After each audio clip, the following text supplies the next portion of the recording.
I feel like sometimes when people clip bolts, they're always, you know, taking and just like working out the moves and not really going for it. When you're skipping these bolts, you really try hard. You don't want to fall. You don't want to take these like 40-foot, 50-foot falls. And that's kind of what, you know, makes it interesting.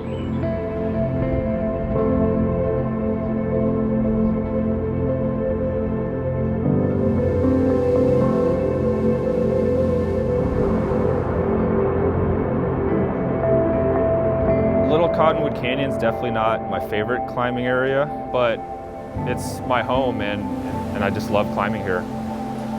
I started climbing in this canyon because I've always been into trad climbing. It's something that's fascinated me, and there's a lot of trad climbs here with mixtures of bolts. One fall I had this idea that I would go around and do all of the hardest climbs that had a mixture of gear and bolts and try to skip all the bolts on them. When you get a text or when you get a phone call from him and when he sort of kind of plugs his idea to you, it always sounds like something you would have never thought of doing on your own. You know, you're like, what? You want to climb this thing without bolts? Why? They're already there, you know, but he's just such a naturally gifted athlete that, you know, hard climbing and then taking it to the next level has always been sort of his game. When folks come into our shop and tell us, oh, you know, like rock climbing, I don't know, I just started, I'm afraid of heights, I'm afraid of falling, these types of things, we generally take that as a good sign because that means you were born wired correctly. And we have this theory about Peter here, just among us here in the shop, that Peter's missing a part of his brain, I think. And that's that part of the brain, like I said, that compartmentalizes the fear that we feel. And so he's able to push beyond that. And most of us typically have a on-off switch, you know, and as soon as we get past that threshold, the switch goes off and we're done. But Peter just keeps plowing through beyond it and ends up finishing these climbs.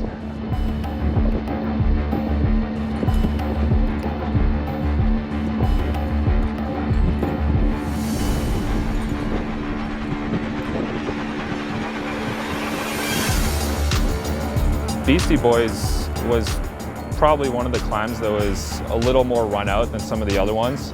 I feel like some of the other ones weren't really that bad skipping the bolts on them. They were still fairly well protected. But on Beastie Boys, there's 3 bolts on it and you kind of really need them.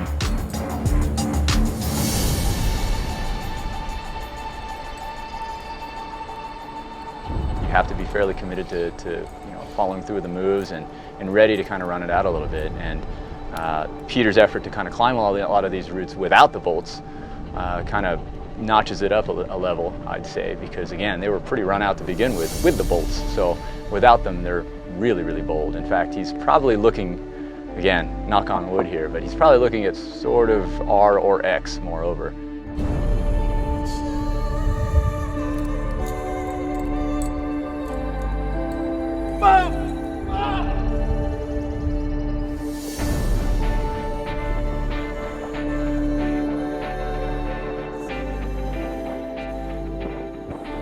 So the third and final bolt that I end up skipping on Beastie Boys is fairly serious. You plug in a few cams before you get on this precarious slab, and you do these really technical, insecure moves.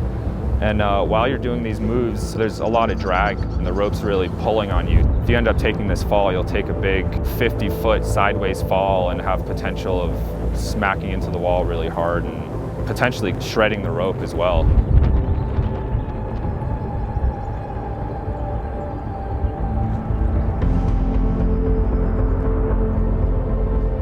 He's not doing it to prove a point, which is important. You know, I mean, I think if he were a climber that came onto this scene with a real agenda to climb these things boltless, to better the style of the first ascensionist, I think I would have probably interpreted what he was doing a little differently. But really, Peter's just kind of doing it for the fun and the challenge, really, of eschewing the fixed protection, really. So it's a kind of climbing that I don't necessarily relate to, but having witnessed it, yeah, it's pretty remarkable. It's definitely a new evolution of style, but that's never been his intent, to prove a point or to make a statement. So that's what's really refreshing about Peter.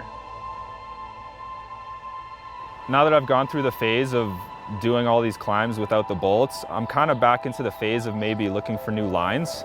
You know, if you're willing to put in that time to find these routes and to clean them off, like I think there's still classic hard routes to be had out here for sure.